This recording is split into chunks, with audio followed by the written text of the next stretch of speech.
요즘 시대를 어떤 시대라고 하냐면 이제 SNS 시대, 이제 나아가서 이제 AI 시대라고도 얘기를 합니다만, 이 SNS를 사용하는 이 시대 가운데는 이제 많은 것들이 있습니다. 문제들도 있죠. 그 중에 이제 어떤 문제가 있냐면 자기를 너무 나타내려고 하는, 가시하고, 그리고 남하고 비교하는 것으로 인해서 우울감이 생기기도 하고요. 그리고 문제는 또 요즘 가장 큰 문제는 뭐냐면 가짜 뉴스들. 가짜 뉴스들이 이제 확산되어져 가는 것.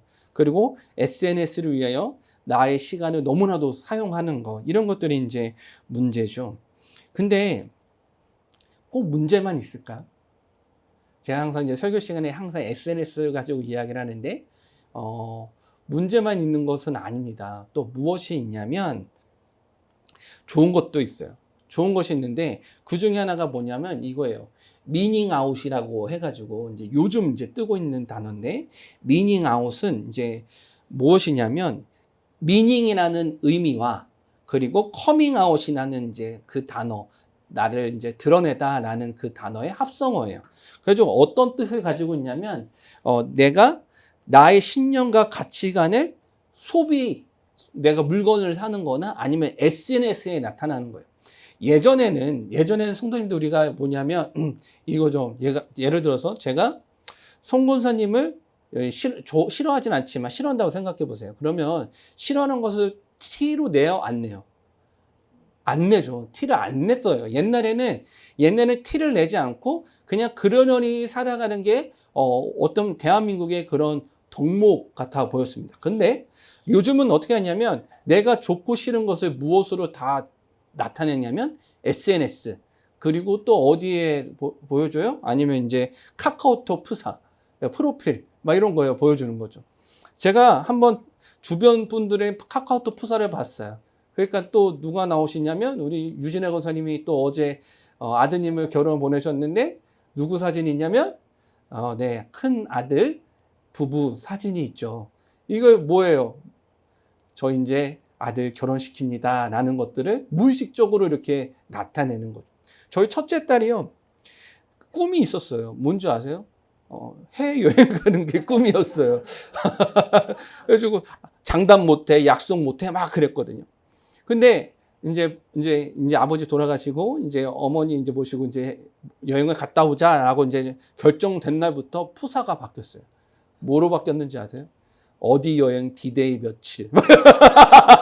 아주 그거 보면서 야, 얼마나 가고 싶었냐 막 그런 생각을 했었습니다. 근데 이제 요즘 이제 젊은 세대들은 그리고 무엇을 뭐냐면 자신의 가치를 보여주는 거죠. 이게 어떤 식으로 나타나냐면 이제 요거예요. 성도님들 이제 요즘 사람, 이제 요즘 시대를 따라가는 사람들이라면 커피숍에 갈 때 무엇 가지고 가셔야 되는 줄 아세요? 텀블러 가지고 가셔야 돼요. 예. 어제 결혼식에서 그렇게 수다를 떠셨다고 우리 김진경 권사님께서 자랑을 하셨는데, 거기 가셨을 때 무엇을 가져가셨어야 됐냐면 텀블러를 가져가셔야 되는 거예요. 왜냐면 이거예요. 이제 왜 텀블러 가져가냐면 일회용품 안 쓴다 나는. 일회용품 쓰는 사람 아니다 라고 해서 텀블러를 가져가는. 텀블러에 담아드릴까요? 네, 담아주세요 라고 했기도 하고, 실제로 매장에다가 텀블러 좀 닦아주세요 하면 닦아주기도 합니다. 요즘 시대가 그래요. 그런 거 모르셨죠? 그냥 어제 너무 열심히 이렇게 이야기 나누시는 거 보면서 얼마나 제가 옆에서 보기가 좋았는지 몰라요. 그래서 제가 커피 사드리려 했는데 김진경 목사님이 반대하셨어요. 저희가 알아서 사 먹을게요. 목사님 돈 쓰지 마세요. 그러셨어요. 요즘은 그렇게 보여주는 거죠. 그러니까 어떻게 나는 환경을 생각하는 사람이야 라고 하면서 텀블러를 들고 다니고, 실제로 그런 텀블러를 내놓으면서 사진을 찍어요. 그 다음에 올리죠. 그렇게 올리는 사람들도 있습니다. 근데 사람만 그럴까요? 사람만 그러지 않아요. 요즘에 또 뭐가 있냐면 기업들도 그럽니다. 이 뉴욕타임즈에요, 이런 기사가 올라왔어요. 이게 어떤 기사냐면 파타고니아라는 이제 회사인데, 이 파타고니아라는 회사에서 어떤 기사를 냈냐면, 미국에서 이제 가장 많이 물건을 사는 날이 언제냐면, 할인을 많이 해가지고 많이 사는 날이 언제냐면 블랙 프라이데이라는 날이에요. 이 시즌에 아주 매출이 어마무시하게 늘어난다고 합니다. 근데 이 파타고니아라는 이 회사가 신문에 게시를 해요. 뭐라고 게시하냐면 저희는 블랙 프라이데이 때 물건을 이 재킷을 팔지 않겠습니다. 사지 마세요. 이렇게 광고를 한 거예요. 광고를. 왜 광고를 한 줄 아세요? 이 회사에 사명이 있어요. 뭐냐면 이거예요. 우리는 지구를 되살리기 위해서 사업을 합니다. 라는 그 가치가 있어서 우리가 블랙 프라이데이 때 이 자켓이 팔리면 지구를 이제 병들게 할 수 있으니 사지 마십시오. 라고 이렇게 얘기를 하고, 이 기업은요, 실제로 매출의 1%를 환경을 보호하는 데 쓴다고 해요. 그렇게 광고를 낸 것이죠. 우리는, 이 기업이 말하는 건 뭐예요? 우리는 이런 가치관을 가진 기업입니다. 라는 것을 보여주는 거죠. 그래서요, 요즘에는 이제 어떤 시대인 거냐면 이거예요. 기사가 이제 보이지만 잘 안 보실 수도 있는데, 요즘 사람들은 나는 이런 사람이야 라는 것을 내가 물건을 사는 거나 SNS를 통해서 나타내기고, 기업들도 마찬가지예요. 내가 어떤 기업이다, 우리가 어떤 기업이다 라는 것을 그렇게 보여주는 거죠. 그래서 이렇게 이 기사에 이런 말이 있어요. 나를 소비하는 것이 곧 나를 말하는 시대라고 이렇게 기사에 나와 있더라고요. 그러니까 내가 사고 내가 보여주는 것이 결국 무엇을 나타내는 거예요? 나를 나타내는 거예요. 그래가지고 이제 사회학자들 가운데서는 이렇게 얘기해요. SNS가 주는 긍정적인 것 중에 하나는 뭐냐면, 사실 우리는 표현을 잘 못하는데 그것을 통해서 나의 자아를 찾아간다고 해요. 내가 좋아하는 것이 뭐였지? 라는 것들을 찾아가게 만든다라고 얘기를 합니다. 제가 왜 이런 이야기 하냐면 이거예요. 사람, 개인, 기업도 마찬가지인데 이곳에 모인 저와 성도님들도 마찬가지예요. 무엇을 티내고 살아가시는지 한번 생각해 봤으면 좋겠는데, 성도님들 보통 옷을 어떻게 입으세요? 이제 편하게 입으실 때 있으시죠? 주일에 정장 입고 오신 분들도 많으신데, 제가 한 기사를 남성 비즈니스룩 추천 해가지고 어디서 나왔는지 아세요? 기사가 대한산업안전협회라는 곳에서 이런 말도 안 되는 이런 남성들이 이런 정장을 입어야 되는 것에서 이야기를 합니다. 왜 정장을 입어야 되는 줄 아세요? 뭐 이렇게 옷을 이렇게 입으라고 적혀 있어요. 이런 식으로 어떤 식으로 이렇게 입으면 우리는 이렇게 보입니다라고 하는데, 정장을 입는 이유가 있습니다. 왜게요? 정장을 입으면 좀 성실하고 좀 젠틀하고 뭔가 이렇게 엘리트 같은 느낌이 있어서 그렇죠. 반면에 이제 운동복을 즐겨 입으면 어떤 사람처럼 보이실까요? 편안한 사람. 그러니까 좀 자유로운 사람이구나 라는 거예요. 만약에 성도님들, 제가 이곳에서 말씀을 전하는데 정장을 입지 않고 운동복을 입고 설교를 하신다면 어떠실 것 같으세요? 상상만 해도 끔찍하시죠? 상상이 되지 않으실 거예요. 양정정 권사님 웃으시는데 에이 하면서 나가실 수도 있어요. 양 권사님 양복 입고 오는데 목사님이 운동복 입고 설교하면 이게 말이 되겠습니까?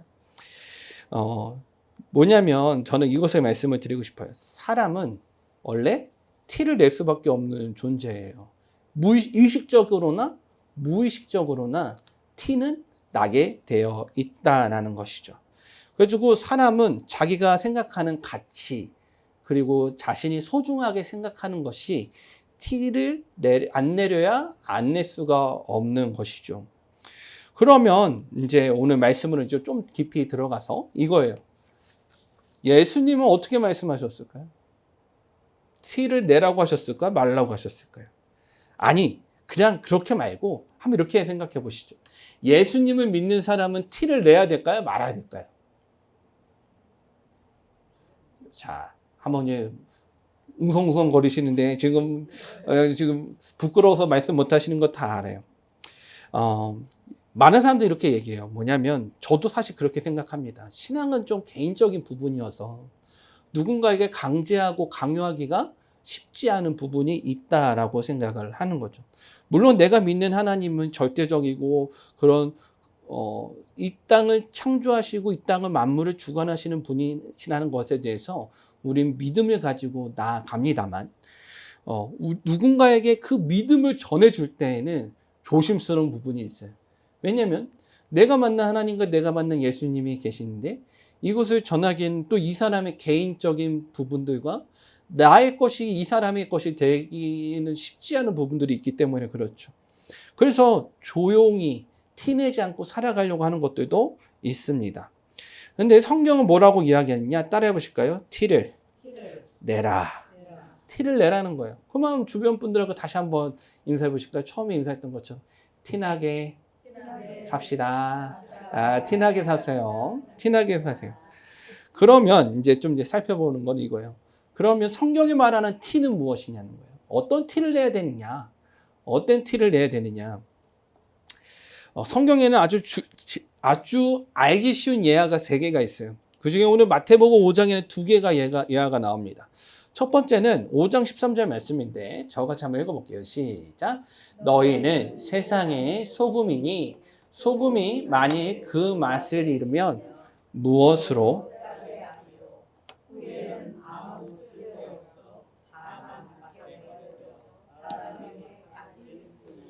아멘. 자, 첫 번째 따라해 보실까요? 소금. 네, 어떤 티를 내야 되느냐? 소금의 티를 내라는 거예요. 예수님 당시에도 그렇고, 예수님 당시에, 지금은 이제 좀 그 의미가 퇴색되어지긴 했지만, 옛날 예수님이 살아계시던 때에는 이 소금이요, 단순히 조미료로만 쓰이지 않았습니다. 예수님 당시에는 이 소금은 무엇에 연결이 되냐면 생존하고 직결이 되는 문제였어요. 그래서, 예수님 당시에 이제 기록들을 찾아보면 로마 시대에 군인들에게 월급을 주는데 돈으로 줄 때도 있는데 무엇으로 주기도 했느냐면 소금으로 월급을 대신하기도 했어요. 그 정도로 소금은 그 당시에 매우 중요한 물건이라고 해야 되나 재료였습니다. 요즘도 지금 이스라엘하고 팔레스타인하고 이제 그 분쟁 때문에 이제 가자 지구가 많은 힘듦을 갖고 있잖아요. 가자 지구에서 중요한 게 뭐냐면 소금이래요. 소금이라는 것은 지금 이제 생존에 직결되는 문제이기 때문에 이 소금이 매우 중요했습니다. 근데 이 소금이 가지는 것이 있어요. 어떤 역할을 하기 때문이냐면 3가지 역할을 하는데 첫 번째는 무엇이냐면 저희가 고등어를 먹을 때 어떤 고등어 먹죠? 자반고등어. 왜냐하면 옛날에는 안동 그쪽 밑에 지역에서 이제 고등어가 잘 잡혀서 이제 서울로 가져오려면 고등어를 어떻게 해야 돼요? 그 소금으로 이렇게 절여서 가져와야 됐기 때문에 그것이 발달했다고 들었습니다. 그러니까 소금이 가지는 첫 번째 기능은 뭐냐면 부패를 방지하는 거예요. 음식이 썩게 하는 것을 방지하는 거죠. 두 번째가 있습니다. 뭐냐면 성도님들 음식에 무엇을 잘 넣으시죠? 소금 요즘에 좀 그렇긴 해요. 요즘에 소금을 많이 먹지 말라라고 해가지고 소금을 잘 안 넣으시는 분들도 계시는데 음식에 들어가는 것이 뭐냐면 소금입니다. 그 간을 맞춰주는데 아주 필요하죠. 하루는 저희 아내가 순두부찌개를 해줬는데요. 갑자기 잘 먹고 있는데 저를 쳐다보면서 간이 이상하지 않아? 라고 간이 좀 덜 된 것 같은데 아니 맛있는데 아닌데 맛이 없어. 아니야 간이 괜찮아. 이상하다 하면서 저희 아내는 소금을 더 뿌리더라고요. 사실 저도 간이 덜 됐어요. 그러나 저는 맛있다고 한 거예요. 이때 지금에서야 이제 고백합니다. 소금이 가지는 3번째가 있어요. 뭔지 뭐냐면 이거예요. 깨끗하게 하는 거. 그러니까 좀 정화시키는 거예요. 그러니까 이 소금을 언제 또 사용하냐면 상처를 치료할 때 사용했다고 합니다. 그러니까 상처에 있어서 소독하는데 그리고 어떤 곳을 깨끗하게 유지시키는데 소금을 사용하셨다라는 거죠.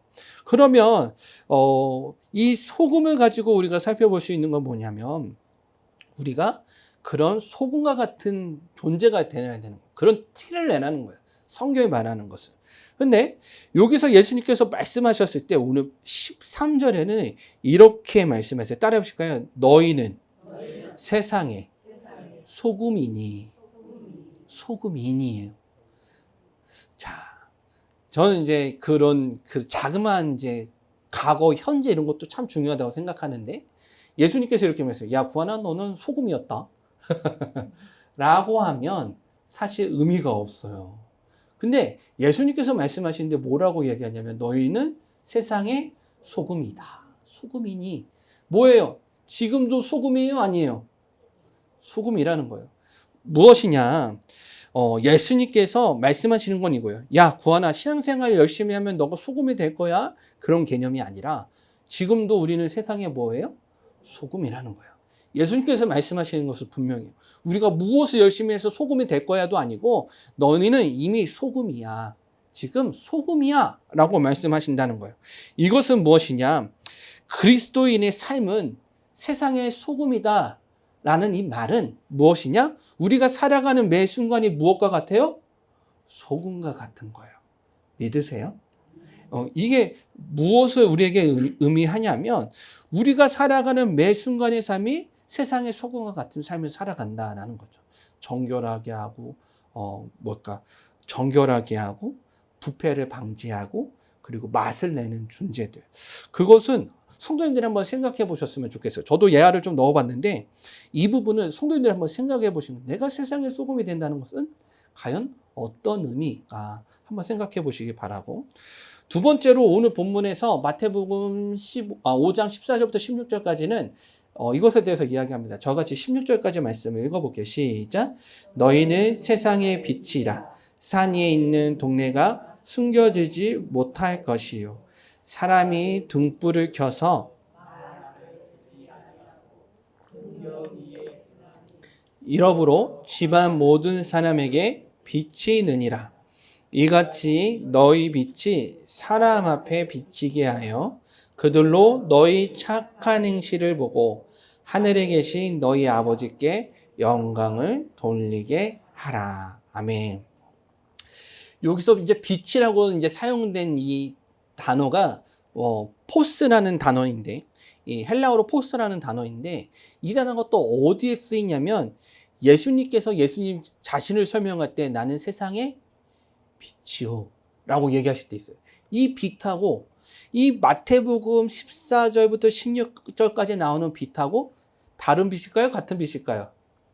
같은 빛이에요. 그러니까 무슨 말을 하냐고 하냐면 예수님께서 이 땅 가운데 나타내셨던 그 삶의 모습, 그 능력을 예수님께서 뭐라고 이야기하시냐면 우리에게도 똑같이 너희는 세상의 빛이라. 믿으세요? 만약에 또 이거죠. 너희는 세상의 빛이었다 라고 하면 사실 의미가 없어요. 근데 중요한 건 뭐냐면 너희는 세상의 빛이다 라는 거예요. 누구와 함께? 예수님처럼. 예수님과 같은 그런 빛과 같은 존재가 누구예요? 우리다 라는 거죠. 예수님은 이것을 통해서 우리에게 이야기하신 것이 있습니다. 뭐냐면 산 위의 동네 그리고 등경 위에 두지 아니하나니, 이게 등경 위에 두나니 이 말은 무엇이냐? 우리의 존재가 빛과 같은 존재라는 것입니다. 성도님들, 제가 이제 같이 신학을 했던 이제 목회자 친구들을 만나서 많이 이야기를 나누고, 그리고 신학을 했는데 이제 목회의 길로 가지 않고 일반 평신도의 삶을 살고 있는 친구들을 만나서도 이야기할 때 저희가 가장 고민하는 이제 문제 중에 하나는 뭐냐면 성도님들도 마찬가지라고 생각을 하는데, 우리가 빛과 같은 삶, 세상의 빛과 같은 존재로서 우리가 예수님의 살아오신 삶과 하나님이 살아계시고 예수 그리스도의 십자가의 보혈의 능력이 있다는 것을 비추는 삶을 정말 고민한다는 거예요. 무척이나 어렵죠. 정말 어려워요. 목회자인 저도 어렵고 아마 성도님들도 그 부분에 있어서 자유롭지 못할 것이라고 생각합니다. 그런데 예수님께서 말씀하시는 것은 무엇이냐면 그런 빛과 같이 우리의 삶을, 예수님의 사랑을, 하나님의 살아계심을 비추는 삶이 정말 힘들고 힘들겠지만 예수님께서 말씀하시는 것은 그거예요. 그리스도인의 정체성은 숨겨서도 안 되고 숨겨져서도 안 된다라는 겁니다. 산 위에 있는 동네는 무엇일까요? 제가 예전에 한번 설교 시간 했던 기억이 있는데 어두운 날, 어두운 밤 지나가면은 어디에 있는 불빛이 제일 잘 비쳐요? 산 위에 있는 동네에 불빛이 비쳐요. 저기로 향해서 가면 되겠구나. 나는 그런 방향이 세워지게 됩니다. 그리고 등경 위에 둔다고 해요. 뭐냐면 빛은 가장 높은 곳에 있어야 되는 거예요. 그래서 가장 높은 곳에서 멀리 퍼지게 해야 됩니다. 마치 바닷가의 등대처럼 말이죠. 그래야지 그 길을 잡고 갈 수 있습니다. 어떤 사람들은 신앙은 개인적인 것이라고 얘기를 합니다. 저 또한 그렇게 생각하는 부분도 있어요. 그런데 오늘 성경이 말하는 것은 개인적인 것에서 끝나지 않고 우리의 삶 가운데 그런 빛과 같은 삶이 나타나야 되는 거예요. 깜깜한 방에서 불을 켜면 어떻게 해요? 환해지고, 깜깜한 방에서 촛불을 켜면 환해지듯이 우리가 있는 곳에서 우리가 존재함으로 인해 예수님의 사랑과 예수님의 말씀과 하나님의 그 말씀의 법칙이 흘러 넘쳐지고 밝혀지길 원하신다는 거예요. 저 권사님 왜, 저 사람, 예를 들어서 이제 이런 거죠. 회사에서, 왜 저 사람 저렇게 열심히 살고, 정직하게 살아가지? 라고 생각해 보면, 저 사람이 하나님을 믿는 사람이구나. 라는 것들을 보이게 하라는 거예요. 그리스도인의 정체성을 절대로 숨길 수도 없고, 숨겨서도 안 됩니다. 우리의 삶이 빛과 같은 삶이 되길 축복하고 축복합니다. 아멘이 너무 적으세요. 다음 주에 연합예배인데 아멘. 네, 빛의 목적은 무엇이냐면 내가 잘 살아 라는 그런 과시의 목적이 아니라 하늘에 계신 너희 아버지께 무엇을 돌리라고 오늘 성경에 되어 있어요? 따라해 보실까요? 영광이에요. 우리가 그 빛과 같은 삶을 사는 이유는 저 사람 복 받았네 라고 하면서 저 사람의 어떤 삶의 재물이나 어떤 형통함을 가지고 나타내는 것이 아니라 우리의 삶을 통해서 누가 영광을 받으셔야 되는 거예요? 하나님께서. 믿으시죠? 그런 삶을 살아갈 수 있는 저와 우리 성도님들 되시길 바랍니다. 자, 그러면 두 번째는 어떤 티예요? 결국 빛의 티예요. 빛으로 티를 낼 수 있는 저와 성도님들 되시길 바랍니다. 세 번째는 뭐냐면 따라해 보실까요? 향기예요. 고린도서 2장 14절부터 16절까지 말씀을 저와 같이 한번 읽어볼게요. 읽겠습니다. 시작. 항상 우리를 그리스도 안에서 이기게 하시고 우리로 말미암아 각처에서 그리스도를 아는 냄새를 나타내시는 하나님께 감사하노라. 우리는 구원받은 자들에게나 망하는 자들에게나 하나님 앞에서 그리스도의 향기니 이 사람에게는 사망으로부터 사망에 이르는 냄새요. 저 사람에게는 생명으로부터 생명에 이르는 냄새라. 누가 이 일을 감당하리요. 아멘. 자, 예수님의 티, 어떤 티를 세상의 통로로서 그 예수님의 믿는 자로서 그리스도인 티를 낼 수 있는 것 세 번째는 향기인데 이 향기라는 단어가요. 아주 이해하기 쉬운 예화가 하나 있어요. 뭐냐면 옛날 로마에서 전쟁을 하고 승리해서 이겼어요. 그래가지고 장군과 그런 황제와 장군과 군인들이 이렇게 퍼레이드를 합니다. 개선행진이죠. 그때 하는 게 있습니다. 무엇을 하냐면 향료이죠. 향기가 나는 향료, 기름을 태워요. 그러면 그 지역에 뭐가 퍼지죠? 향기가 퍼지죠. 그 향기를 맡고 사람들이 무엇을 경험하게 되냐면 뭐예요? 우리가 이겼다 졌다? 이겼다라는 그 향기를 통해서 그것을 알게 됩니다. 바울이 이것을 통해서 이제 설명하는 게 뭐냐면 고린도서 2장 14절의 말씀은 우리는 어떤 사람이라고 얘기하냐면 따라해보시겠어요? 그리스도의 승리에 참여한 자. 네. 고린도서 2장에서 우리에게 말하는 것은 뭐냐? 우리가 그리스도의 승리에 참여한 자들이다 라고 이야기를 합니다. 그래서 우리는 어떤 향기를 풍겨야 되느냐? 따라해 보실까요? 승리의 향기. 승리의 향기예요. 그리고 여기서 또 14절에서 이야기하는 것은 무엇을 이야기하냐? 따라해 보실까요? 각처에서. 네. 우리가 각자 삶의 자리에 있는 자리에서 그리스도의 향기를 풍기라는 거예요. 승리의 향기를. 모든 우리가 마주하는 그 모든 장소죠. 근데 성도님들 한번 생각해 보세요. 어떤 거냐면 이런 거예요. 성도님들 우리의 삶이 승리의 향기가 나는 삶이냐? 라고 한번 되물어 보자는 거죠. 사실 저와 성도님들이 생각했을 때 우리의 삶이 승리의 향기가 나타나는가라고 질문했을 때 아닌 것 같아요. 왜냐하면 내가 처한 상황이 너무 힘들어요. 물질적으로 힘들고요.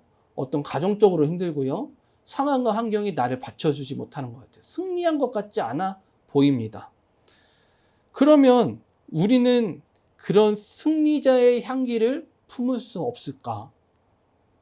마치 나의 삶은 패배자 같아 보이기 때문에 그렇죠.